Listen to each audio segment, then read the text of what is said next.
এবার শুরু হতে চলেছে দেশের সবচেয়ে বড় মোকদ্দমা আপকি আদালত রজত শর্মার সঙ্গে। নমস্কার। Thank you very much. আপকি আদালতে আজ আমাদের অতিথি হলেন পার্লামেন্টের সব থেকে বদমেজাজি মেম্বার, এমন এক মেম্বার যখন পার্লামেন্টে দাঁড়িয়ে গন্ডগোল শুরু করেন উনি অন্যের ওপর যত অভিযোগ আনেন অন্যরাও তত অভিযোগ ওনার বিরুদ্ধে আনেন। Please welcome Nishikant Dubey.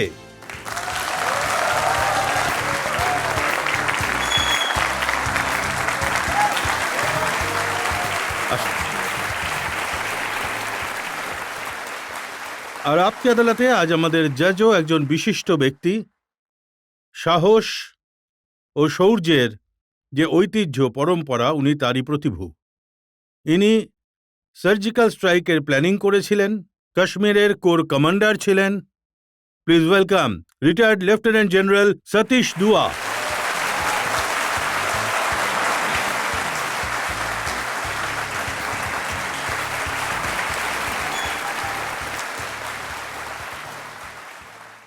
আর আপকি আদালতে আজকের এই এজলাস শুরু হওয়ার আগে আজকের জাজ রিটায়ার্ড লেফটেন্যান্ট জেনারেল সতীশ দুয়ার অনুমতি চাইব মামলা শুরু করার জন্য। শুরু করুন। জয় হিন্দ।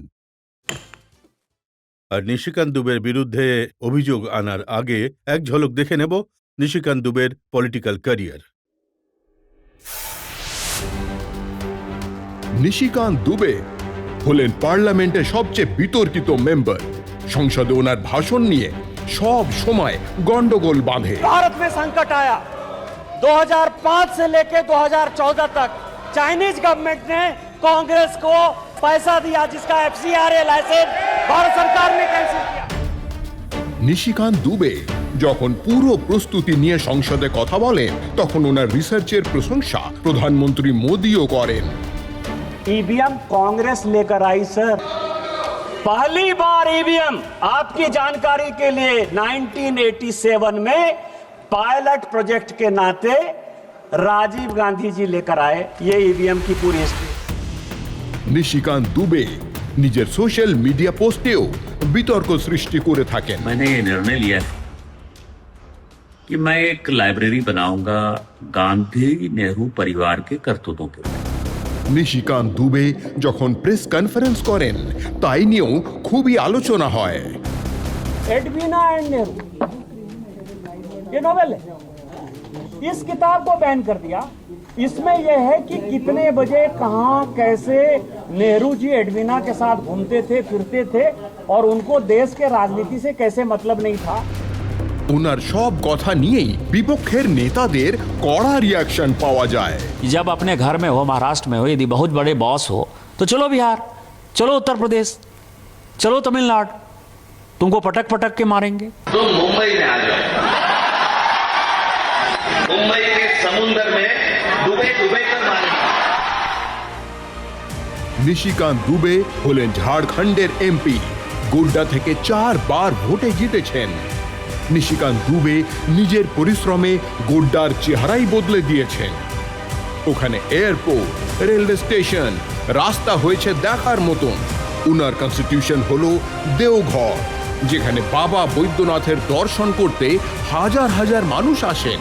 শিব ভক্ত নিশিকান্ত দুবে আপকি আদালতে আজ নিজের ওকালতি নিজেই করবেন। তো আসুন শুরু করা যাক আপকি আদালতে আজকের মোকদ্দমা। প্রথম অভিযোগ নিশিকান্ত দুবের ওপর।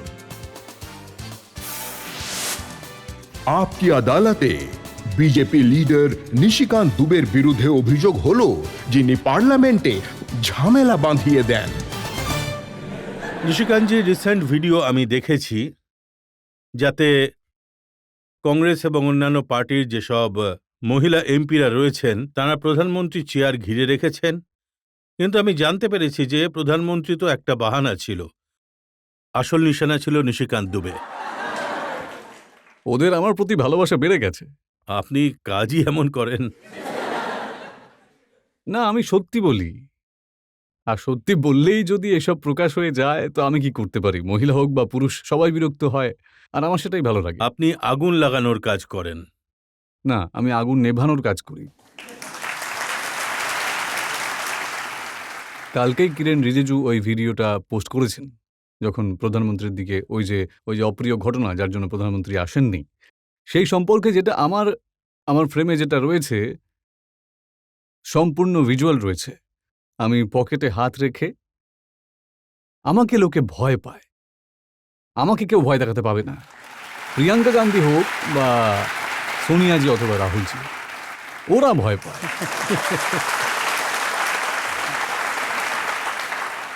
প্রিয়াঙ্কা গান্ধী এটা বলেছিলেন যে যখন মহিলা এমপিরা নিশিকান্ত দুবের দিকে যায়, ও বুলেট ট্রেনের মতো ভয় পালিয়েছিল।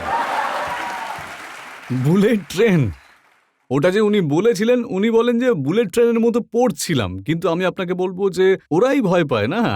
আমি যখন উঠে দাঁড়াই পার্লামেন্টের ভেতরে, আপনি দেখবেন যে পুরো কংগ্রেসের ঘাম ছুটতে থাকে, বুঝতেই পারে না যে আমি কি বলবো।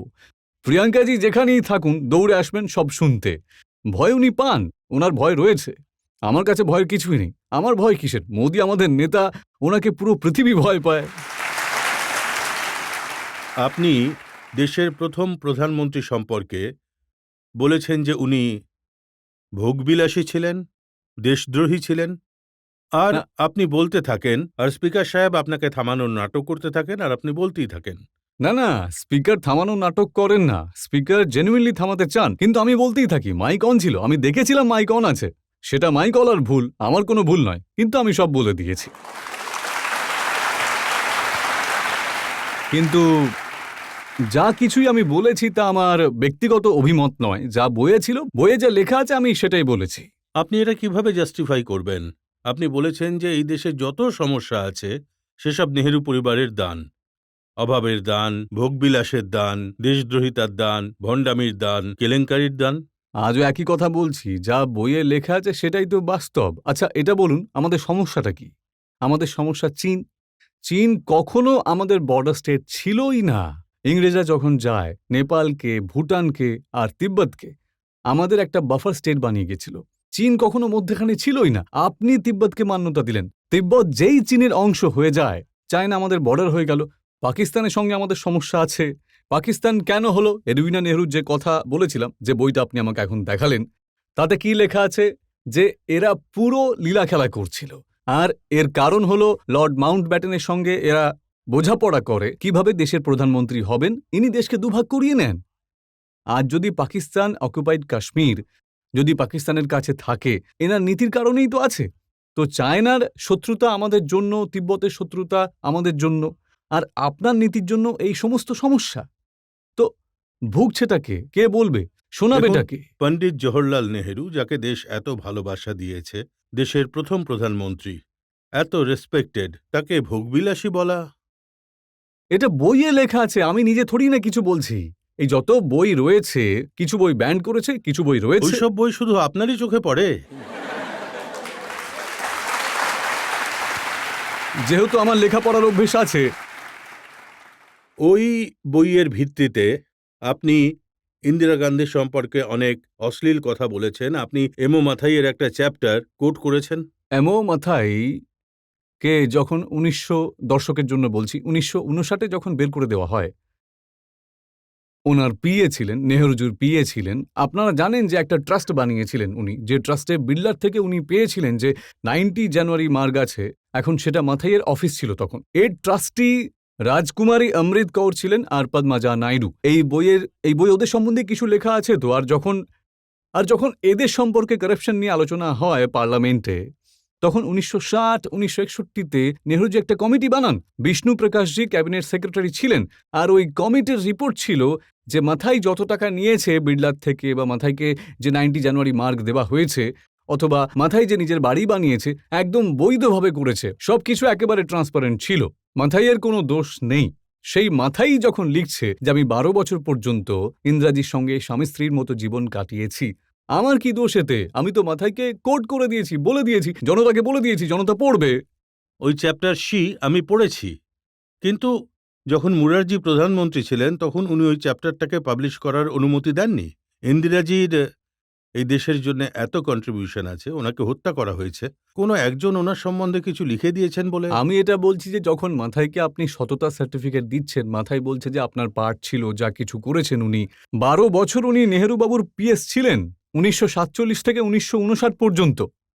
আর যখন সেই মাথায় কিছু লিখছেন, যেটা আপনি ডিফেন্ড করছেন, শুধু মাথায় নয়, ধীরেন্দ্র ব্রহ্মচারীর কথা আছে, দীনেশ সিং এর কথা আছে, এই সব কিছুই তো মিথ্যে হতে পারে না।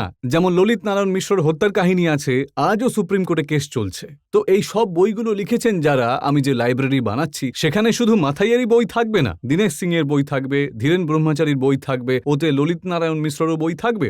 সব লেখক যদি একই সাথে লেখে, তাহলে আপনি লেখকদেরকে বলুন না, লেখকদের বিরুদ্ধে এফআইআর করুন। আমি তো বইয়ের কথা শুধু জনতাদেরকে বলছি। যে বইগুলো নেহেরুজির বিরুদ্ধে, ইন্দিরাজির বিরুদ্ধে, রাজীবজির বিরুদ্ধে লেখা হয়েছে, সেগুলো আপনি একত্রিত করবেন। একত্রিত করছি, আর রোজ আমার কাছে হোয়াটসঅ্যাপ আসে, আর সেই জন্যই তো লাইব্রেরি বানাচ্ছি।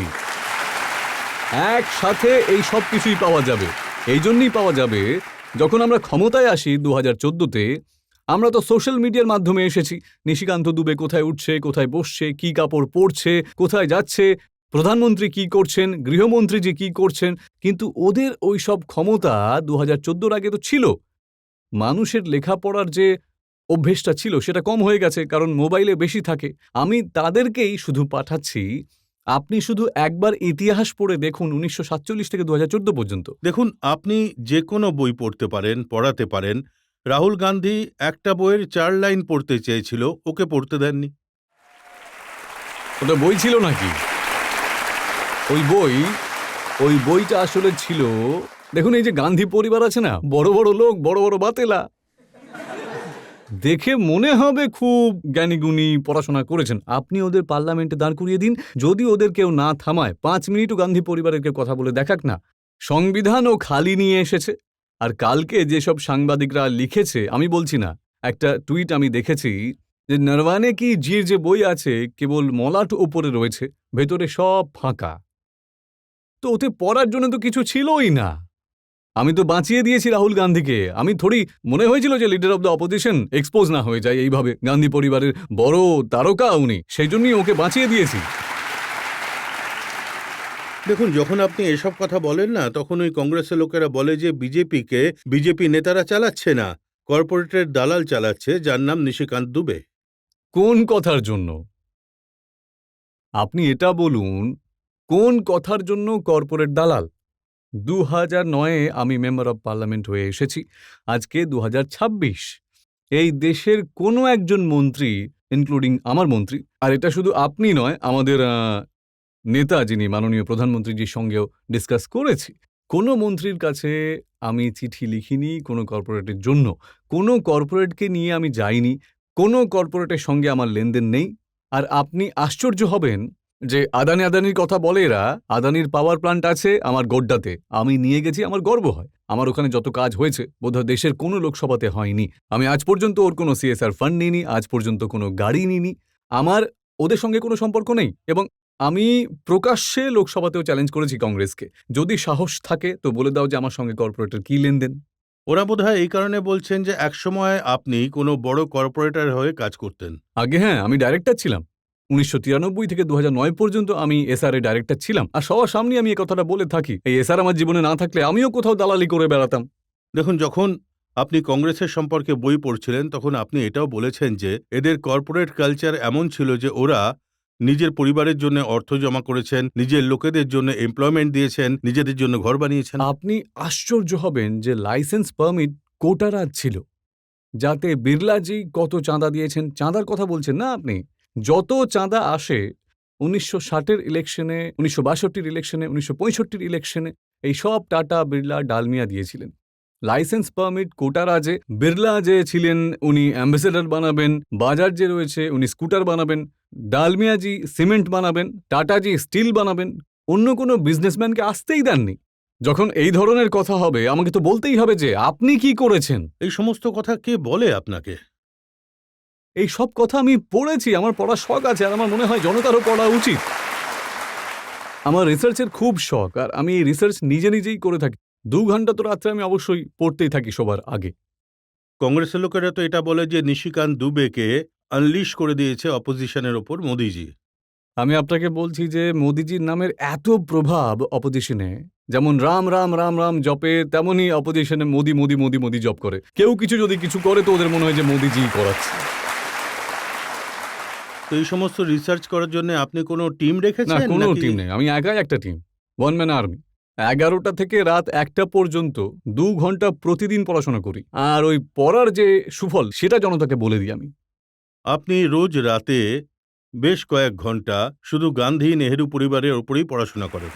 আমি দেশের সম্পর্কে পড়াশোনা করি, পার্লামেন্টের ডিভাইস পড়ি আমি। এই যত কথা আপনাকে বলেছি পার্লামেন্টের ডিবেট এগুলো, এবং পার্লামেন্টের অনেক ডিবেট রাখা আছে, অনলাইনেও তো রাখা আছে, লাইব্রেরির মেম্বার হয়ে গেলেও পাওয়া যাবে, এবং আপনার মনে হবে যে সব কি হয়েছে তখন। দেখুন, ওই কংগ্রেসের এমপিরা অভিযোগ করেছে স্পিকার সাহেবের বিরুদ্ধে, যাতে ওরা স্পিকারকে সরাতে চাইছে। তাতেও প্রমিনেন্টলি আপনার নাম রয়েছে। ওদের বড় অভিযোগ যে আপনি দুজন প্রাক্তন প্রধানমন্ত্রীকে অপমান করেছেন পার্লামেন্টে দাঁড়িয়ে, আর স্পিকার আপনাকে থামায়নি। কুছ তো লোক কহেঙ্গে লোগোं का काम है कहना। আমি আমার কথা বলেছি, ওই কথা বইয়েই লেখা আছে। শুধু একবার নয়, যদি 50 বার বলতে হয় তো 50 বার বলবো। কিন্তু আপনার চক্করে স্পিকার সাহেব ফেসে গেছেন, ওনার বিরুদ্ধে রিমুভাল নোটিশ এসে গেছে। এখন স্পিকার সাহেব সত্যি বলতে নিজের সিদ্ধান্ত নিজেই নেবেন, কারণ ওনার পজিশন জানা আছে যে অপোজিশন গরিষ্ঠতা নেই, ওদের সমর্থনে স্পিকার সাহেব তো হননি। এনডিএ ওনাকে বানিয়েছেন, এনডিএ সংখ্যাগরিষ্ঠতা আছে, যতদিন আমাদের গরিষ্ঠতা আছে আমাদের স্পিকার থাকবে। সেই জন্য কংগ্রেসের আসল কি 95 ইলেকশন রাহুল গান্ধীজি ভোটে হেরে গেছেন, তো যেসব মিডিয়া আছে না, তাই তারা ওকে কেউ সিরিয়াসলি নিচ্ছেই না, কোথাও ছাপাই হচ্ছে না। জনতাতে তো শেষই হয়ে গেছেন, মিডিয়াতেও প্রায় শেষ হয়ে গেছেন। তো সেই জন্য উনি কিছু না কিছু নতুন নতুন কথা বলতেই থাকেন, তো কখনো স্পিকারের বিরুদ্ধে, কখনো এরও বিরুদ্ধে। জনতা ভোট দিচ্ছে না, মিডিয়া ছাপাচ্ছে না, পার্লামেন্টে আপনি বলতে দিচ্ছেন না। তো ওনার ভাবা উচিত না যে নিজের হাতে কি করেছেন নিজের সাথে উনি। আমি আপনাকে বলছি যে কংগ্রেস আমাদের এখানে বিহারে একটা খুব বড় সুন্দর প্রবাদ আছে कि नहीं खाएब खाएब भर थारी, नहीं सुतब सुतब गोर थारी। তো রাহুল গান্ধীর অবস্থা ঠিক এরকমই হয়ে গেছে, এটা করব, এই ইলেকশনের মধ্যে এত রিগিং হয়ে গেছে, এই নির্বাণীর বই এসে গেছে, এই ফাইল আছে আমার কাছে, আমি অ্যাটম বম বানিয়ে দেব। পরে কি মনে হবে আপনার? ঢাই ঢাই ফুস। দর্শকদের প্রশ্ন নিয়ে নেব। আপনি নিশ্চয়ই কেন্দ্রে মন্ত্রী হতে চান, আপনার ইচ্ছা আছে তো, নাকি রাজ্যের মুখ্যমন্ত্রী হতে চান? এবং স্যার প্লিজ এটা বলবেন না যে আপনার কোনো রকম ইচ্ছেই নেই। ইচ্ছে রাজনীতিতে সবারই থাকে স্যার। রাজনীতিতে ইচ্ছাই হলো সব কিছু, কিন্তু আমি আপনাকে বলছি যখন এমপি হবার ইচ্ছে হয়, আমার মনে হয় যে আমি এমপি হব। তো আমার যারা টার্গেট ছিল তারা মিনু মাসানি, মধু লিমায়, জর্জ ফার্নান্ডেজ, অটল বিহারী বাজপেয়ী, মন্ত্রীকে কজন জানে চেনে।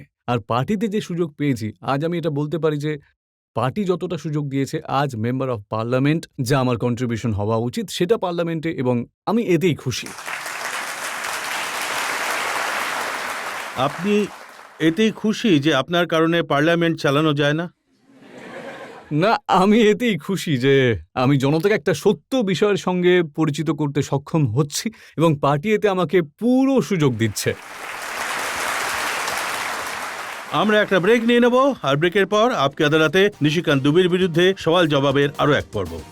রাহুল গান্ধীজির যে কনফিডেন্স, কারণ ওনার কিচ্ছু নেই হারানোর জন্য। আপনি বলেছেন যে Rahul Gandhi urban Naxalite.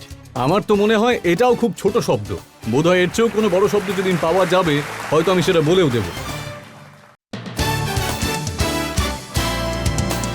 Welcome back. আপকে আদালতে আজ আমরা মোকদ্দমা চালাচ্ছি নিশিকান্ত দুবের ওপর। আপকে আদালতে পরের অভিযোগ। আপকি আদালতে বিজেপি লিডার নিশিকান্ত দুবের বিরুদ্ধে অভিযোগ হলো যে ইনি গান্ধী পরিবারের পেছনেই লেগে থাকেন। এই যে রাহুল গান্ধী এবং ওর পরিবারের প্রতি আপনার যে সেবা ভাব, যে সমর্পণ, এটা কি রিসেন্ট নাকি পুরনো অভ্যেস? না না, গান্ধী পরিবারকে আমি খুব সম্মান করি, এবং সম্মানে যে এই সমর্পণ ভাব যেটা, কারণ ওরা রাজা, আমরা তো ছোট পরিবারের মানুষ, তো আমাদের কাজই হলো ওদের সেবা করা, তো সেই সেবাই করে চলেছি। আমি আপনার একটা বয়ান দেখেছি যাতে আপনি বলেছেন যে সোনিয়া গান্ধীর সঙ্গে যখন দেখা হয় উনি আপনার সাথে যে ব্যবহার করেন সেই ব্যবহার ছিল একদম মায়ের মতো। হ্যাঁ, আমি সোনিয়া গান্ধী এখন কমপ্লিটলি ভারতীয় নারী হয়ে গেছেন, আর ওনার দুটোই কাজ। একটা ওনার কাজ হলো ছেলেকে সেট করা আর জামাইকে উপহার দেওয়া। তো ছেলে সেট হতে পারছে না, আর জামাইকে যে উপহার দিয়েছেন তা ইডি সিবিআই এর চক করে চলে যেতে বসেছে। কিন্তু সোনিয়াজিরও জানা আছে যে আমি কথাগুলো ঠিক বলছি। উনি মনেও করেন, আর যাই হোক না কেন, এই মানুষটা পার্লামেন্টে সত্যি কথা বলে। তো যখন উনি বেরিয়ে আসেন 2024-এ ইন্টারিম বাজেটের পরে, উনি বলেন যে এখন আমি রাজ্যসভায় যাচ্ছি। আর সেদিন ওনার শরীর খুব খারাপ ছিল। তো আমি ওনার কাছে প্রশ্ন করতে যাই যে শরীর কেমন আছে আপনার? তো উনি আমার হাত ধরেন আর বলেন যে তোমার মতো মানুষের পার্লামেন্টে আসা উচিত। তো সেই জন্যই এখন উনি আমি আপনাকে পার্লামেন্টে যেতে বললো, আর আপনি গিয়ে বলবেন যে আপনার ছেলে ফার্টিচারের মতো আসে।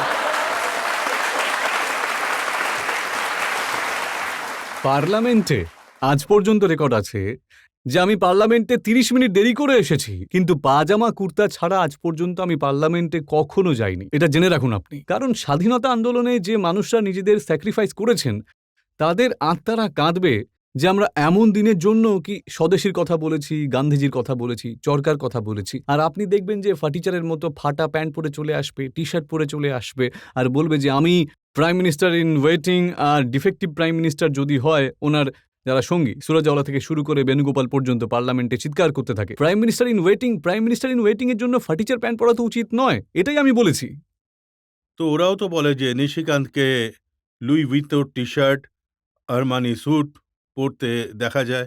আমি কবে কোথায় বললাম যে আমি গরিব মানুষ? আর এটা আমি মানি না। আমি কবে বলেছি? আমি বলেছি পার্লামেন্টে পড়ে যাওয়া উচিত নয়, আর আমি নিজে পার্লামেন্টে পড়ে যাই না। এটা সংসদের সম্মান বাঁচানোর প্রশ্ন। ব্যক্তিগত জীবনে আপনি কি, তার সঙ্গে এর কোনো সম্পর্ক নেই, কিন্তু পার্লামেন্টের ডিগনিটিটা কি? আপনি লিডার অব দ্য অপোজিশন। আপনি শুধু জামা কাপড় নিয়ে কথা বলেন না, আপনি ওনার পুরো জীবন নিয়ে আপনি বলেছেন রাহুল গান্ধী আরবান নক্সালাইট। আচ্ছা, আপনি এটা বলুন, ইলেকশন কমিশনারের ওপর কোয়েশ্চেন, জুডিশিয়ারি নিয়ে কোয়েশ্চেন, ব্যুরোক্রেসির ওপরে কোয়েশ্চেন, প্রধানমন্ত্রীজিকে কখনো প্রধানমন্ত্রী মানে না, আর পুরো গণতন্ত্রের উপর যদি কোয়েশ্চেন করা হয়। দ্বিতীয়ত, উনি যখন ঘুরতে যান, ভিয়েতনাম চলে যাবেন, কম্বোডিয়া চলে যাবেন, বাহরিন চলে যাবেন, আর ইউএসএতে ফোর্ড ফাউন্ডেশন আর সোরস ফাউন্ডেশন, শ্যাম পিত্রোডার সাথে ওনার যত রকমের কাজকর্ম করবেন, আর ওখান থেকে এসে উনি এজেন্ডা সেট করবেন, আর্মির বিরুদ্ধে অগ্নিবীরের কথা বলবেন। এই দেশে যদি কেউ অ্যানার্কি তৈরি করতে চায় তো তাকে আরবান নকশাল বলবো না তো আমি কি বলবো? আমার তো মনে হয় যে এটাও খুব ছোট শব্দ। বোধহয় এর চেয়েও কোনো বড় শব্দ যেদিন পাওয়া যাবে হয়তো আমি সেটাও বলে দেব। যে পার্টি এই দেশে 50-এর থেকেও বেশি বছর রাজত্ব করেছে, যে সরকারে রাহুল গান্ধী 10 বছর অবধি বড় অংশ ছিলেন, তাকে আপনি বলছেন যে দেশকে টুকরো করতে চায়? এই হলো দেশের শত্রু? আপনার মনে হয় যদি আর্মিতে অগ্নিবীরদের যে বাচ্চারা রিক্রুট হচ্ছে, যদি ওদের আপনি বেশি উত্তেজিত করে দেন, যুদ্ধের উত্তেজিত করেন, যে প্রধানমন্ত্রীকে আপনি ভাবুন যিনি সব থেকে বেশি ওয়ার্ল্ডে বড় যে অ্যাওয়ার্ড পেয়েছেন, আপনি ভেবে নিন যে সম্মান সেই প্রধানমন্ত্রী পেয়েছেন আপনি, যে প্রধানমন্ত্রীর কারণে আজকে সারা সারা পৃথিবীতে G20 হোক, G7 হোক, যেখানেই যান সবাই বলেন যে প্রধানমন্ত্রী আমার বন্ধু। ট্রাম্পের মতন মানুষ বারবার বলেন যে বন্ধু আমার। আর আপনি নরেন্দ্র সারেন্ডার। আপনি এই ধরনের হালকা কথা বলবেন, পার্লামেন্টে দাঁড়িয়ে পড়বেন, কখনো শিবের কথা বলবেন, কখনো মুদ্রার কথা বলবেন। ওনার এটাই জানা নেই যে মুদ্রা যেটা 7টা হয় না, মুদ্রা 16টা হয়। 16 কলা মানে রানী, পটরানী, মহারানী, কৃষ্ণ, গীতা, রামায়ণ, কোনো কিছুর কথাই নয়। তারপর কাস্ট সিস্টেম নিয়ে প্রশ্ন করবেন। আপনি বলুন আপনার জাতি কি? আরে 2014তে পর্যন্ত আপনি তো শাসন করেছেন। আপনি বুঝতে পারেননি যে কত বিউরোক্রেট আছেন, schedule caste, schedule tribe, OBC আছেন, কত সাংবাদিক schedule caste, schedule tribe, OBC আছে। যখন দেশকে উত্তেজিত করার কথা আপনি বলবেন, পার্লামেন্ট আপনি চালাতে দেবেন না, আরবান নকশাল নয় তো কি? দেশকে ভাঙার দেখুন, শক্তির ব্যাপারটা সঙ্গে আপনি- বিরোধী দলের নেতা উনি, আর ওনার বক্তব্য হলো যে আমি নরেন্দ্র মোদীকে প্রশ্ন করি বলে, ওকে চ্যালেঞ্জ করি বলে এইসব মানুষ আমার পেছনে লেগে থাকে। নরেন্দ্র মোদীকে কি প্রশ্ন করবেন? নরেন্দ্র মোদী তো সব প্রশ্নের উপরে চলে গেছেন। ওনার ওনার ওনার তো নিজেকেই প্রশ্ন করা উচিত। আমি রিসেন্ট ঘটনা বলছি। উনি বলেছেন যে এই যে ট্রেড ডিল আমেরিকার সাথে হয়েছে, তাতে ভারত পুরোপুরি সারেন্ডার করেছে। তাতে ভারত সেটাই করেছে যেটা ওনাকে ট্রাম্প করতে বলেছে। দেখুন, ভারত সারেন্ডার তখন করেছিল যখন ওনার পিতা যখন সুপার কম্পিউটার আনার কথা বলতেন। আপনার জানা আছে যে আফগানিস্তানে যে বোঝাপড়া চলছিল আফগানিস্তান এবং পাকিস্তানের, আমরা যে মানে রাশিয়ার বিরুদ্ধে গিয়ে আমেরিকার জন্য লবি করেছিলাম কিভাবে রাশিয়ান ফোর্সেসকে আফগানিস্তানের বাইরে পাঠানো যায়, আর এটা কেউ জানতোই না। সারেন্ডার তো সেই সময় হয়েছিল। সারেন্ডার তখন হয়েছিল যখন PL-480-তে যে গম যে আমদানি করেছিলেন ইন্দিরাজি, সারেন্ডার তো তখন করেছেন যখন আমরা আমাদের একটা এয়ারবেস 1961-এ চাকলিয়া ওটা নিয়ে আমেরিকার সেনাদের দিয়ে দিই। সারেন্ডার তো তখন হয়েছিল। আজও নন্দা দেবীর ওপর, আজও অন রেকর্ড এই কথাটা আমি বলছি যে 62-তে চীনের যুদ্ধে আপনি ওদের ইশারাতেই করেছেন। আর আজও নিউক্লিয়ার ডিভাইস নন্দা দেবীর উপর রাখা হয়েছে, যে কারণ সম্পূর্ণ নর্থ ইন্ডিয়ার যে গঙ্গার সমতল আছে তারা ক্যান্সারে বেশি মারা গেছে। সারেন্ডার তো আপনারা করেছেন। এই মানুষটা তো নিজের শক্তি দেখিয়েছিলেন এবং ট্রাম্পকে বাধ্য করেছেন ট্রেড ডিল করার জন্য। আর সে বাংলাদেশ হোক, শ্রীলঙ্কা হোক অথবা পাকিস্তান হোক, তাদের বিরুদ্ধে 90 থেকে 20%, আমরা 18% নিয়ে এসেছি। সেই জন্য নিজেদের অবস্থা দিয়ে অন্যের অবস্থা বিচার করুন। দেখুন, আরও একটা অভিযোগ সবসময় ওনারা করেন, আর ওরা বলেন যে ভারত চীনের সামনে সারেন্ডার করেছে, নরেন্দ্র মোদী শি জিনপিংকে ভয় পান। অ্যান্ডারসন ব্রুকসের রিপোর্ট, যেটাকে ভগত রিপোর্ট বলা হয়, সেই রিপোর্টে বলা হয়েছে যে আজ পর্যন্ত কংগ্রেস এটা ডিসক্লোজ হতে দেয়নি যে 38,000 স্কোয়ার বর্গ কিলোমিটার জায়গা নাকি চায়না দখল করে নিয়েছে। এবং যখন এই ডিসকাশন হয় পার্লামেন্টে, সেই সময় যিনি সুরক্ষামন্ত্রী ছিলেন মহাবীর ত্যাগী, উনি বলেছেন যে আপনি কিভাবে দিয়ে দিয়েছেন, কিভাবে যুদ্ধ হয়েছিল তিব্বত, হিন্দি চিনি ভাই ভাই আপনারা বলেছিলেন। তো উনি বলেন যেটুকু জায়গা দেওয়া হয়েছে ওই জায়গাটা নাকি এমন সেখানে ঘাসও জন্মায় না, মানে আনইউজড। তো মহাবীর ত্যাগী বলেছিলেন আপনার মাথায় তো একটা চুলও নেই, তো আপনার মাথাটা কেটে দিয়ে কাউকে দিয়ে আসুন তাহলে, কারণ ওটাও তো আনইউজড, ওর ওখানেও তো কোনো একগাছিও চুল নেই। সেই জন্য সারেন্ডার আপনার দাদু করেছিল এবং সেটাই আমাদের ভুগতে হচ্ছে। তো আমরা তো ফাইট করে গালওয়ান থেকে শুরু করে ভুটান পর্যন্ত আমরা তো চায়নার ফোর্সেসকে বাইরে বের করে দিয়েছি। সেই কারণেই চীন আমাদের প্রধানমন্ত্রীকে ডেকেছেন। সেটাই তো ওদের সমস্যা। 2008-এ এগ্রিমেন্ট করা হয়েছিল, ওরা ভেবেছিল চীনের এজেন্টের ভিত্তিতে এই কাজ করবে, কিন্তু মোদিজি আসার পরে ওই এজেন্টই ভুলে গেছে। সেই কারণে ওদের খুব অসুবিধে। আর এখন আপনি বলছেন যে রাহুল গান্ধী রাম মন্দিরে যাননি অযোধ্যায়। ঠিকই তো, মানে আচ্ছা, আপনার কি সমস্যা? উনি মন্দিরে যান বা না যান, কি এসে যায়? না, আপনি নিজেই নিজেকে ব্রাহ্মণ বলেন না, পৈতেধারী ব্রাহ্মণ। কিভাবে ব্রাহ্মণ হয়ে গেলেন আমিও বুঝতে পারি না। আপনি এটা বলুন না, মেয়ের যেখানে বিয়ে হয়, আমি একটা উদাহরণ দিচ্ছি যে মীরা কুমারজি জগজীবন রামজির মেয়ে, কিন্তু ওনার বিয়ে হয়েছিল কুশবাহারের সঙ্গে। তো ওদের বাচ্চারা আর শিডিউল কাস্ট তো নয়। দেশের সংবিধান, আম্বেদকরজির সংবিধানে এটাই বলে, আর হিন্দু ধর্মেও তো এটাই বলা হয়েছে যে মহিলাদের বিয়ে হলো ওদের জাতি হয়ে গেল। নিজেই নিজেকে পৈতেধারী ব্রাহ্মণ বলবে, তো আমরা আপনার কাছে আশা করব না যে পৈতেধারী ব্রাহ্মণ যারা পূজা পাঠ করে, না আপনার দাদু সোমনাথ গেছেন, না আপনি রাম মন্দির দেখতে অযোধ্যায় গেছেন। তো এই প্রশ্ন ওঠানোটা তো স্বাভাবিক ব্রাহ্মণ হওয়ার না, খাতিরে। উনি প্যান্ট পরলে তাতেও আপনার সমস্যা, উনি পইতে পড়লে তাতেও আপনার সমস্যা। আমি তো ওকে গাইড করছি। আমি তো আপনাকে বললাম না যে উনি রাজা। তো রাজা ব্রাহ্মণ হওয়ার কারণে আমার কাজ হলো মন্ত্রী হওয়ার খাতিরে ওনাকে সঠিক পরামর্শ দেওয়া। আমি সৎ উপদেশই দিই যে আপনার দাদু যিনি ওই খাদি করে ক্ষমতায় এসেছিলেন, এবং আপনি যে ব্রাহ্মণ করছেন, এবং আপনাকে তো মন্দিরেও যাওয়া উচিত এবং আপনারও খাদি পরা উচিত, এই উপদেশ দেব আমি। আমার উপদেশ মানা না মানা তার ব্যাপার, তাই না? তো আপনাকে তো একদম পছন্দ করেন না বোধহয়। এখন পছন্দ করুন আর না করুন, মানে তাতে আমি পিছিয়ে তো যেতে পারি না। কারণ প্রিয়াঙ্কা গান্ধী আমি দেখেছি আপনাকে বেশ পছন্দ করেন।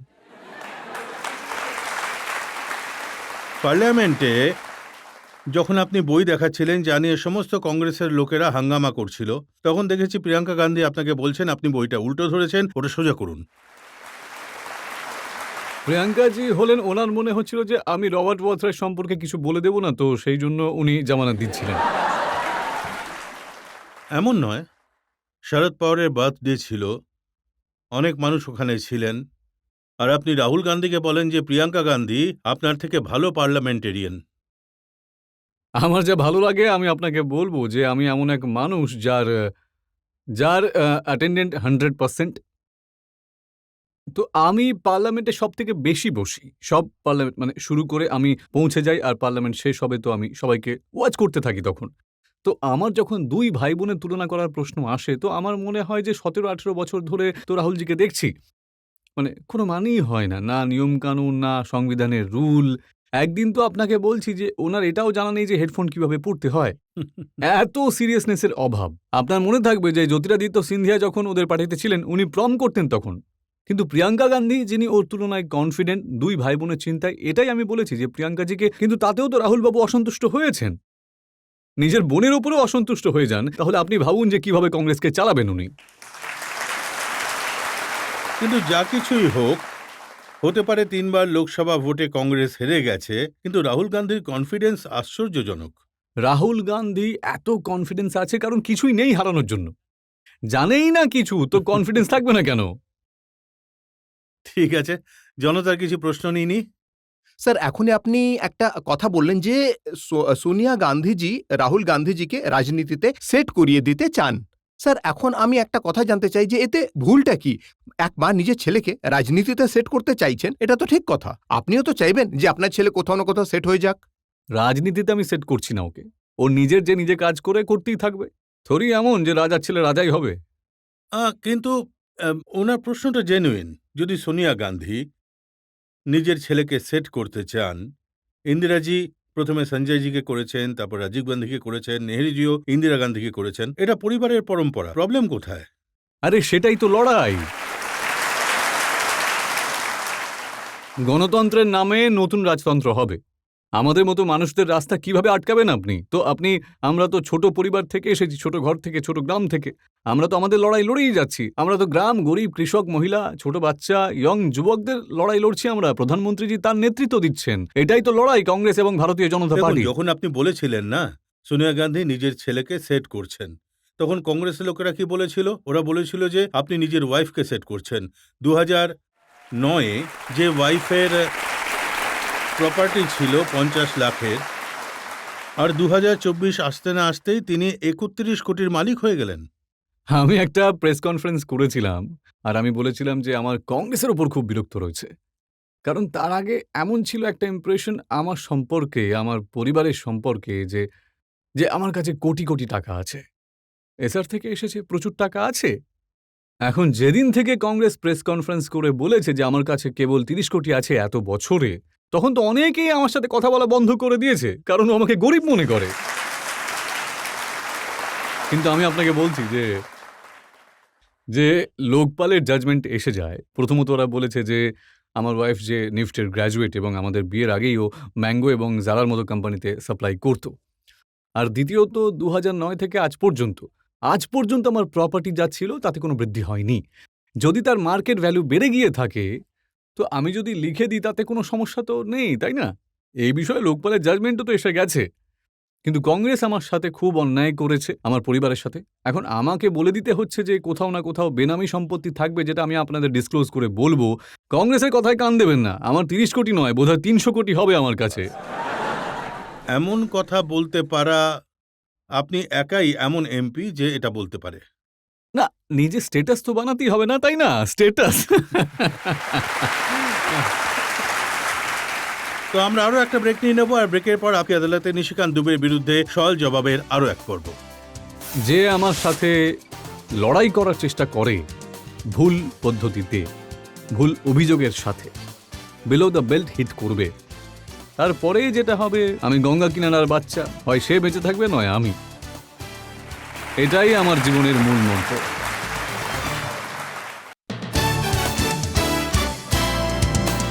Welcome back. আপকে আদালতে আজ আমরা মোকদ্দমা চালাচ্ছি পার্লামেন্টের সব থেকে বদমেজাজি এমপি নিশিকান্ত দুবের ওপর। আপকে আদালতে পরের অভিযোগ। आपकी আদালতে বিজেপি লিডার নিশিকান্ত দুবের বিরুদ্ধে অভিযোগ হলো যে উনি মহিলা লিডারদের অপমান করে থাকেন। নিশিকান্তজি, অনেকজন মহিলা নেত্রী আছেন পার্লামেন্টে যারা আপনার কলিগ। তাদের মধ্যে একজন তৃণমূল কংগ্রেসের খুবই সম্মানীয় নেত্রী মহুয়া মৈত্র, যাকে আপনি বলেছেন বৈশালী নগরের বধূ।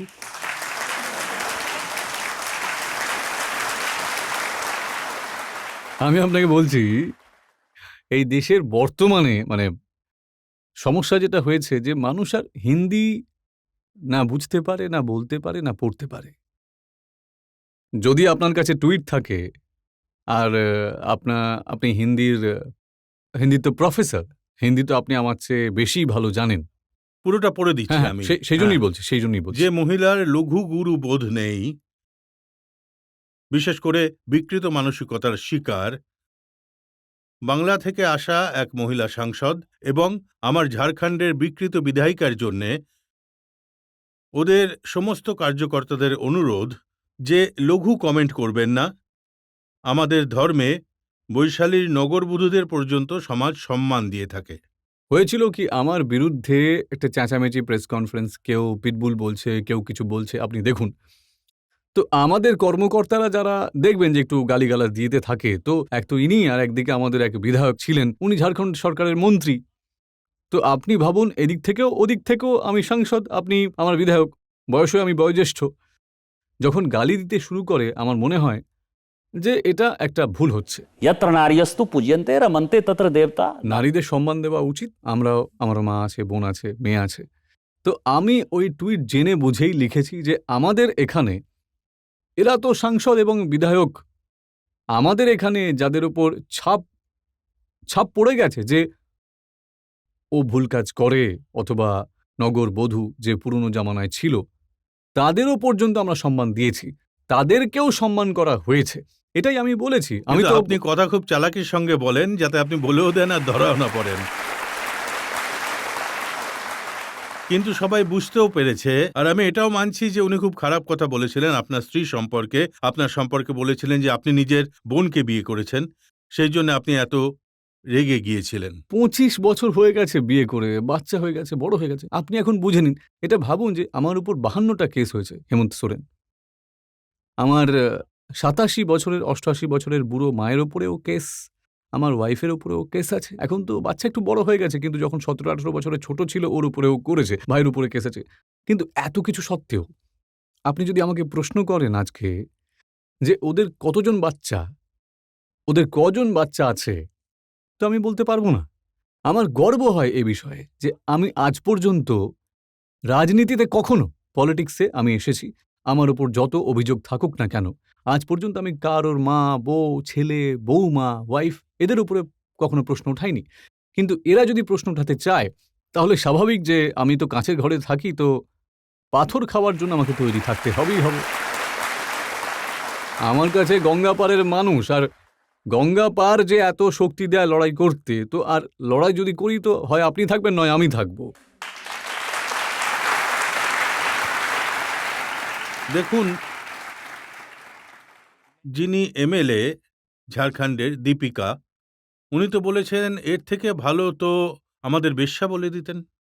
এটা হয়তো ওনার সংস্কার হবে।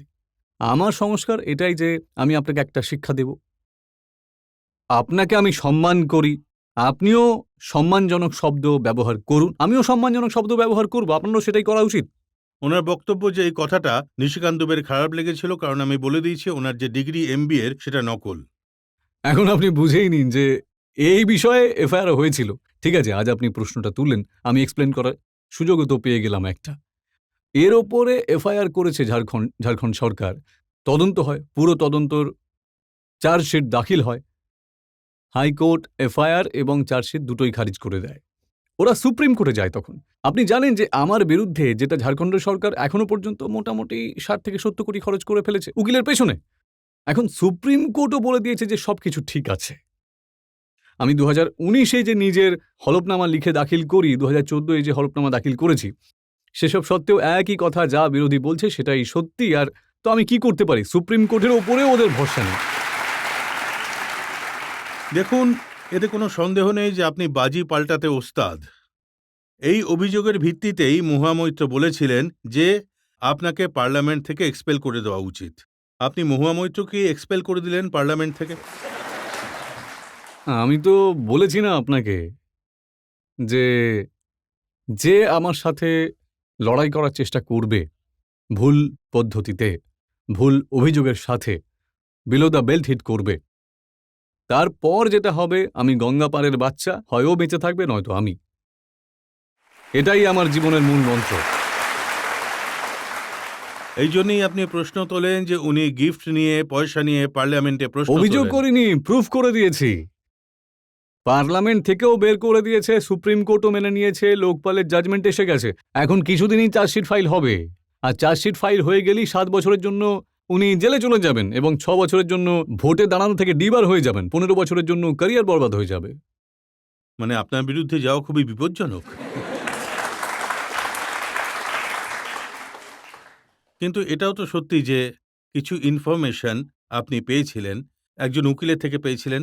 সেই উকিল ওর সাথে রিলেশনশিপে ছিলেন, আর উকিল সাহেব ওনাকে ধোঁকা দেয় আর আপনাকে কাগজ দিয়ে দেয়। কে কাকে ঠকিয়েছে সেটা তো উকিল সাহেবই বলবেন, কিন্তু আমি আপনাকে বলবো যে আমি কোনো ব্যক্তিগত ইনফরমেশনে নির্ভর করি না।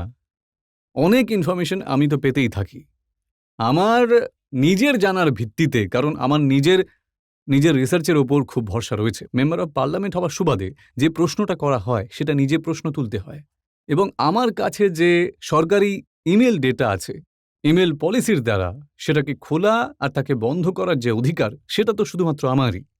দর্শন হীরানন্দনী একজন বড় বিজনেসম্যান, যে হীরানন্দনী বিল্ডার, তার সাথে মহুয়া মৈত্রের বন্ধুত্ব হয়েছিল, আর উনি নিজের পাসওয়ার্ড, পুরো অ্যাকাউন্ট, ইমেল, কোয়েশ্চেন, কি প্রশ্ন তোলা হবে, কোন প্রশ্ন করা হবে না, তো দর্শন হীরানন্দনজির যত নিজের বিরোধীদের জন্য প্রশ্ন তোলার ব্যাপার ছিল সেই সব মহুয়া মৈত্রজি প্রশ্ন করতেন, আর তার বদলে উনি গিফটও পেয়ে যেতেন। বাইরে যাওয়ার জন্য যে অভিযোগ প্রমাণ হয়েছে, তা ওই দর্শন হীরানন্দনীকে আমিও তো চিনি। আমি এর পরে দর্শন হীরানন্দনীকে মেসেজ পাঠাই যে তোমার বিরুদ্ধে এই সমস্ত হচ্ছে, কি করছে, আর এইসব ফালতু জিনিস, এটা ওটা। এর পরে কি হয় জানতে পারি যে মহুয়া মৈত্র বলছেন যে আমি নিশিকান্ত দুবেকে দেখে নেব।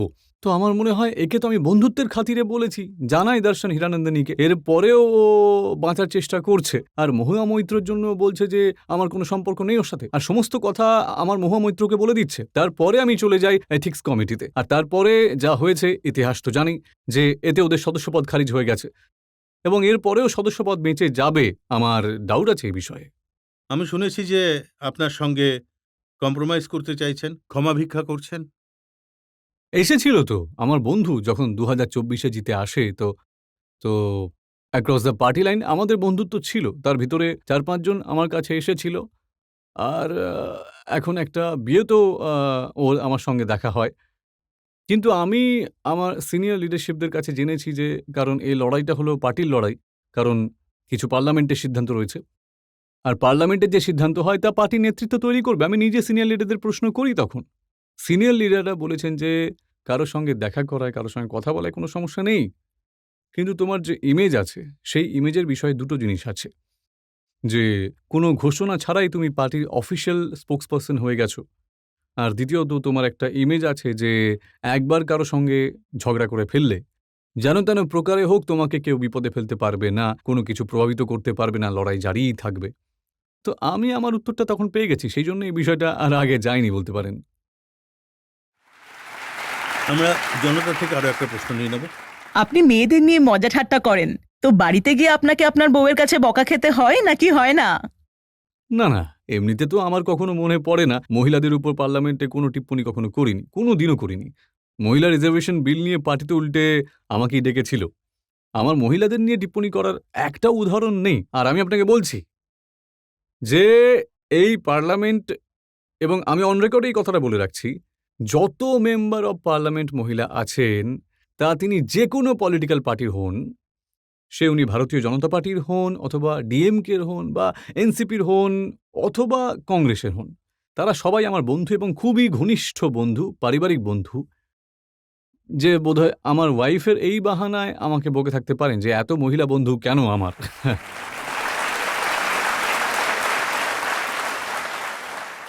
আপনি বলছেন যে আপনি মহিলাদের নিয়ে টিপ্পনি করেন না, কিন্তু কংগ্রেস পার্টির মুখপাত্র সুপ্রিয়া শ্রীনিত উনি টুইট করেছেন, নিশিকান্ত দুবে একজন অসভ্য বিকৃত মানুষ, যিনি এক মহিলা সাংসদ মহুয়া মৈত্রকে আর এক মহিলা বিধায়ককে বৈশালীর নগরবধূ বলেছেন।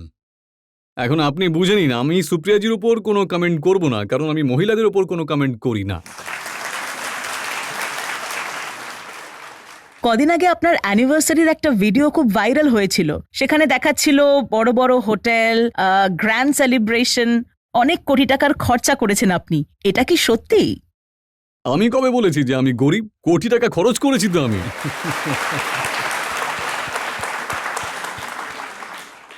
কিন্তু যখন এই ভিডিও ভাইরাল হয়েছিল, যার উল্লেখ উনি করেছেন, ওটার পর এটাও বলা হয়েছিল কারণ সব সিকিউরিটি গুলমার্গে, পেহেলগাঁওয়ে আপনার জন্য লেগেছিল, মানে ওখানে যে ভিআইপি ছিলেন তাদের জন্য লেগেছিল, সেই জন্য পেহেলগাঁওয়ে সিকিউরিটি পৌঁছতে পারেনি, ওখানে হামলা হয়। এখন কাশ্মীরের ডেমোগ্রাফি যদি কেউ না জানে অথবা জিওগ্রাফি না জানে, তো আমি কি করতে পারি? পেহেলগাঁও এবং গুলমার্গের দূরত্ব কম করে 3 ঘন্টার। এবার যদি কেউ পেহেলগাঁও থেকে গুলমার্গ যায়, তখন তার 3 ঘন্টা লাগবে। এখন আপনি বুঝে নিন যে 3 ঘন্টা দূরে যারা ছিলেন এবং 7 দিন আগে, এই ঘটনা 14-15 তারিখে হয়েছে, আর পেহেলগামের ঘটনা 22 তারিখের। তো 7 দিন আগে আমি এত সিকিউরিটি রেখে দিয়েছিলাম কারণ 15 তারিখে বেরিয়ে গিয়েছিলাম, যেটা মানুষের জানা নেই। দ্বিতীয়ত সিকিউরিটির যা প্রশ্ন, তো আমি নকশালাইট এরিয়ার সাংসদ এবং 2009-এ আমাকে Y+ সিকিউরিটি দেওয়া হয়। কিন্তু আজ পর্যন্ত আমি গাড়ি, আপনার স্টুডিওতেও আমি এসেছি, নিজেই গাড়ি চালিয়ে আমি এসেছি, নিজের বডিগার্ডকে কখনো বসাইনি। পুলিশের কাজ আমাকে প্রোটেকশন দিতে চায়, দেবে, না চাইলে না দেবে। এখানে আমি কি বলতে পারি? অ্যাক্রস দ্য পার্টি লাইন যে বন্ধুরা ওখানে পৌঁছেছিল, আমার সমস্ত সাংসদ বন্ধুরা গিয়েছিল, তাদের মধ্যে একজন মানুষও এমন নয় যে কোনো নর্মাল বিজনেসম্যান অথবা কোনো পুলিশ কর্মী হোক, সবাই আমাদের। এমপি গিয়েছিল, ওদের সিকিউরিটি কারো Z+ ছিল, কারো অন্য ছিল, কারো Y+ ছিল। সেখানে যদি ওদের সিকিউরিটি থেকে থাকে, তো জম্মু কাশ্মীরের সরকারের কাজ সেটা। আমি থোড়ি সিকিউরিটি চেয়েছিলাম। আমি যখন সিকিউরিটি নিই না, তো আমার আপনি সিকিউরিটি কাউকে ভয় পান না? কি কারণে ভয়? আমাকে লোকে ভয় পায়, আমি আবার কাউকে। আরও একটা ব্রেক নিয়ে নেবো, আর ব্রেকের পর আপকে আদালতে নিশিকান্ত দুবের ওপর সওয়াল জবাবের আরও এক পর্ব। আপনি বলেছিলেন তুমি নিজেকে বড় বস মনে করো, বিহারি ইউপিতে চলে এসো, তোমায় তুলে তুলে আছাড় মারব।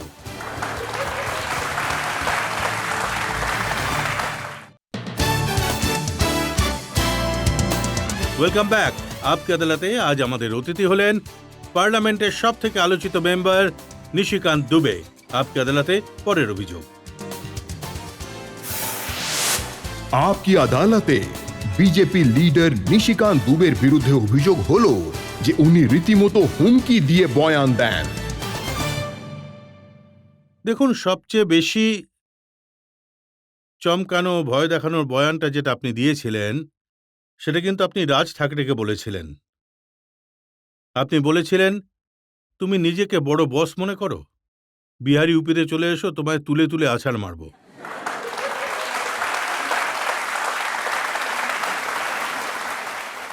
দেখুন, লড়াইটা কি?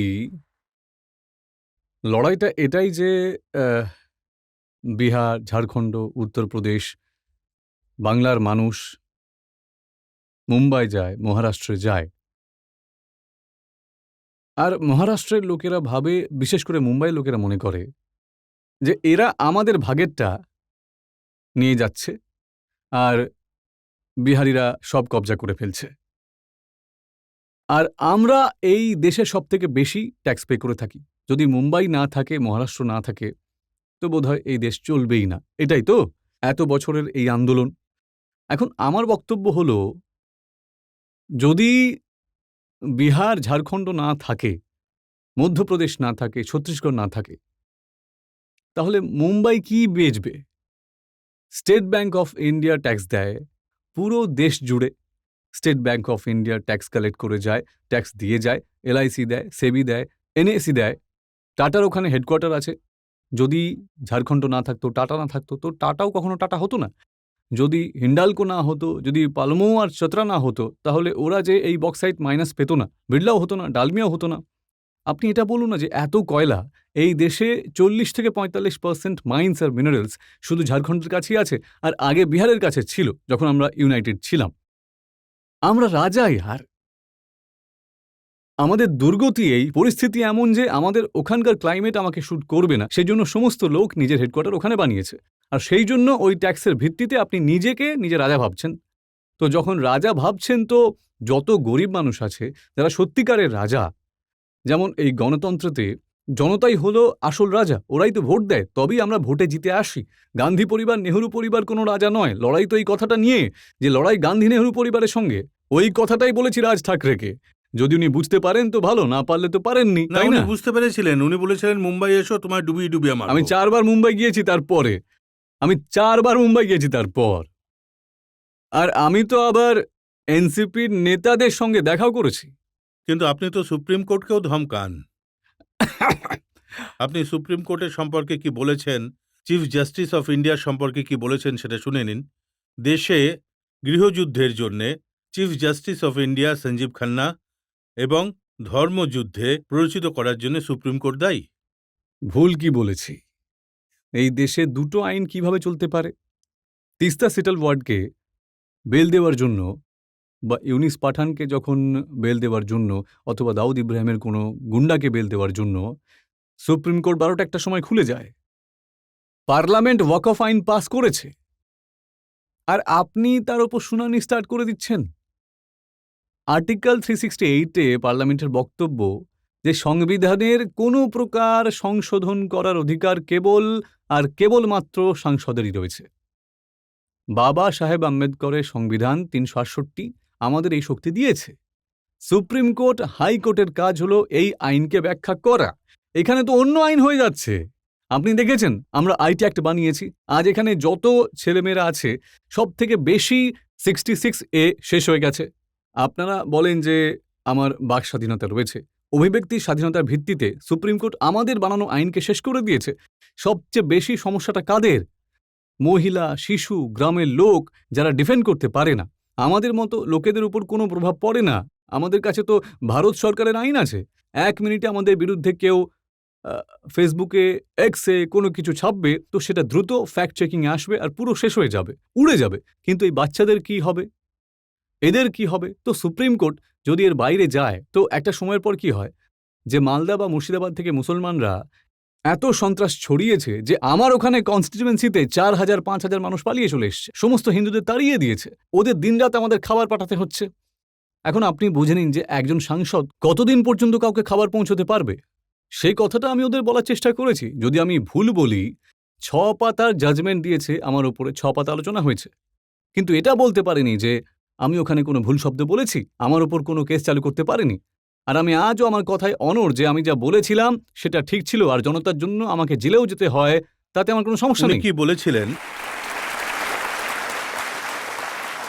উনি বলেছিলেন যে আদালত ফুলের মতো কোমল কিন্তু নয়, যে এমন হাস্যাস্পদ বয়ানের সামনে মূর্ছা যাবে।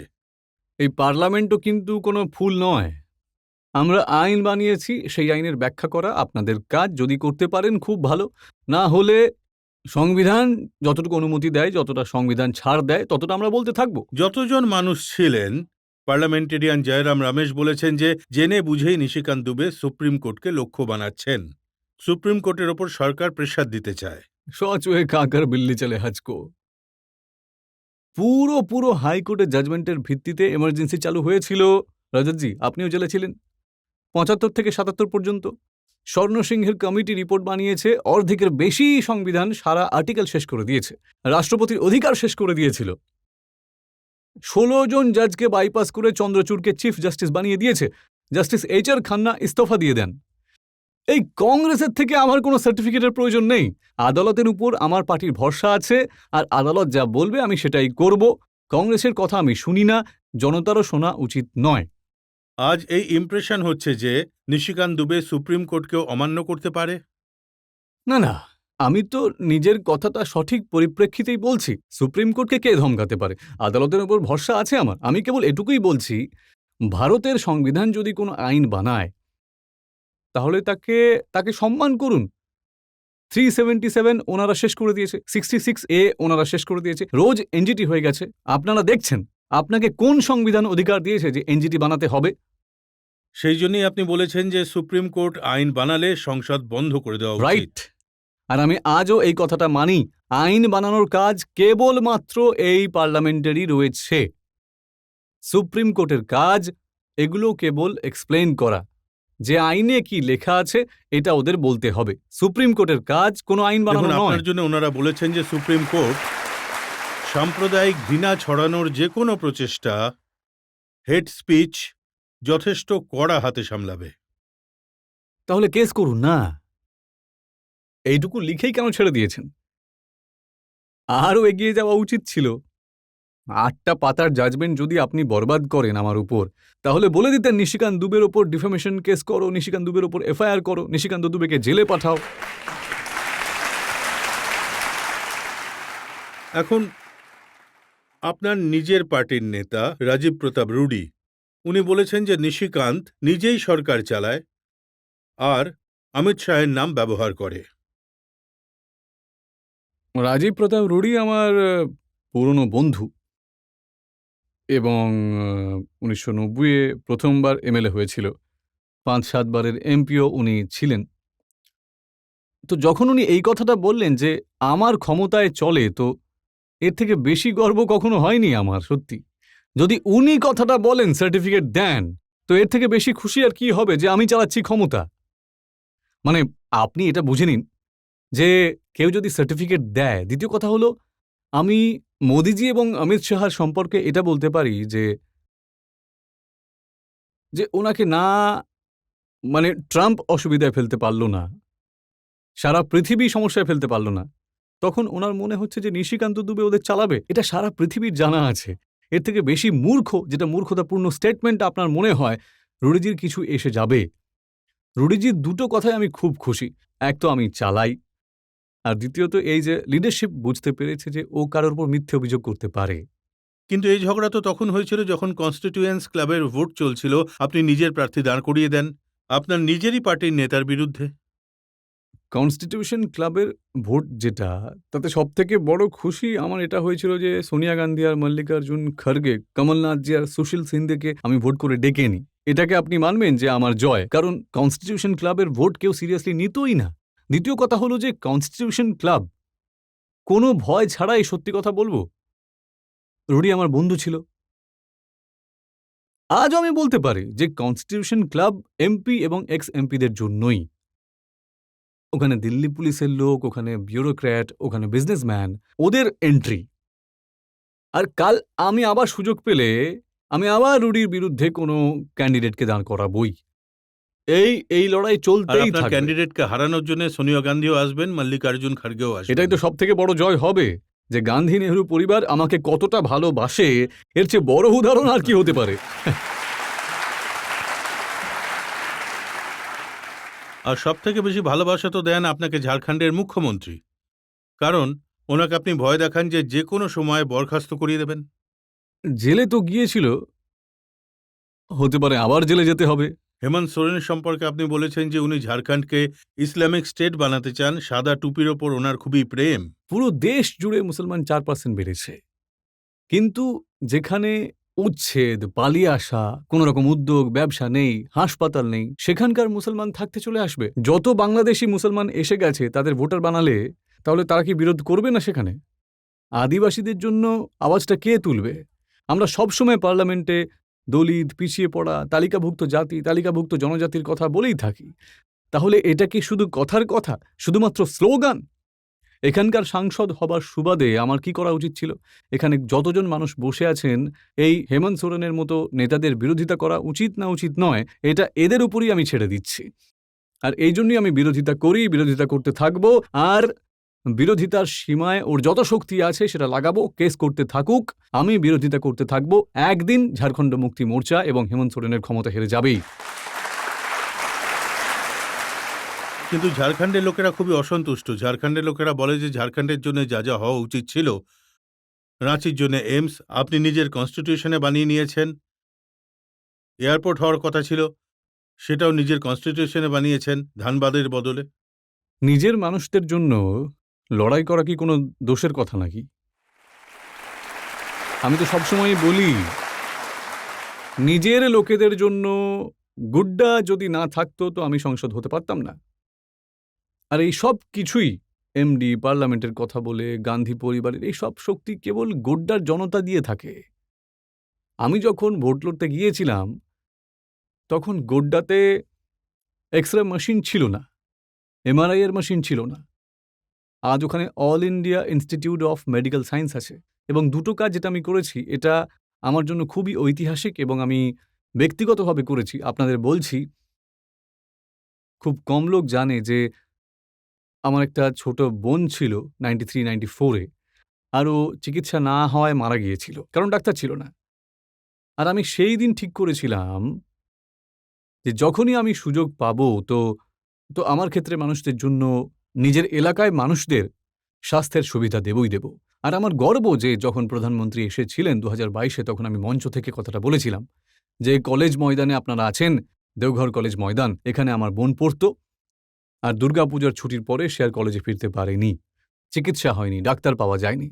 আজকে all India institute of medical science আমরা বানিয়েছি। নিজের বোনকে বাঁচাতে পারিনি, কিন্তু হাজার হাজার বোনকে আমি এখন বাঁচাতে পারছি। এটা আমার কাছে বিরাট ব্যাপার। নিশিকান্তজি, আমরা আপনাকে সব ধরনের প্রশ্ন করেছি, পার্সোনাল, পলিটিক্যালও, এবং কিছু কঠিন প্রশ্নও ছিল। আপনি কিছু এড়িয়ে যাওয়ার চেষ্টা করেননি, অকপটে জবাব দিয়েছেন। আমরা একটা ব্রেকের জন্য থামবো, আর ব্রেকের পর শুনে নেব আপকে আদালতে আজকের জাজ রিটায়ার্ড লেফটেন্যান্ট জেনারেল সতীশ দুয়ার রায়দান আজকের মোকদ্দমার।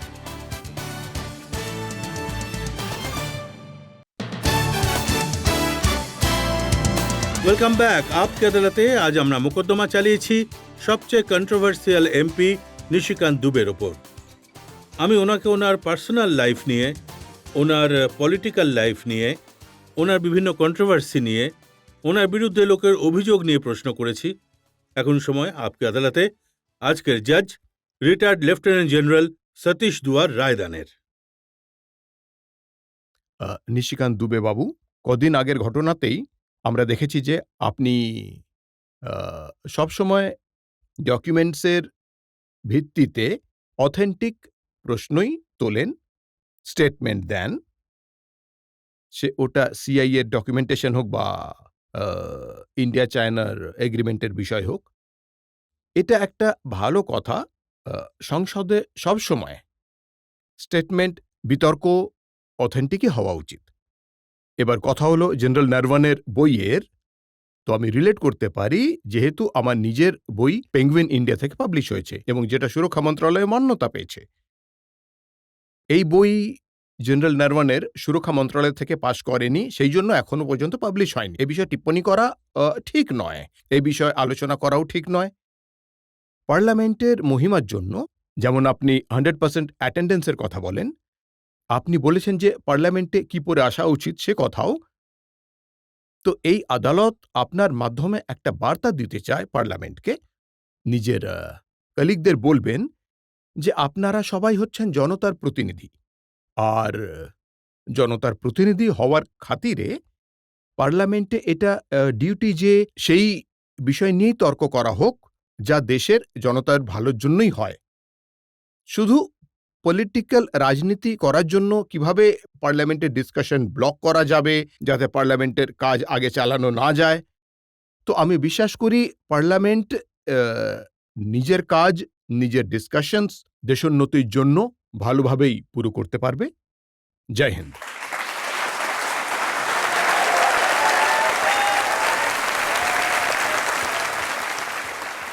এই আশা নিয়ে, এই বিশ্বাসের সঙ্গে যে নিশিকান্ত দুবে ঠিক এইভাবেই পার্লামেন্টে দাঁড়িয়ে সাহসের সঙ্গে কথা বলতে থাকবেন, নির্ভীকভাবে নিজের বিরোধীদের শিক্ষা দিতে থাকবেন। আজকের মোকদ্দমা এখানেই শেষ করছি। সামনের সপ্তাহে আবার দেখা হবে এক নতুন ব্যক্তিত্বের সঙ্গে। ততক্ষণের জন্য নমস্কার।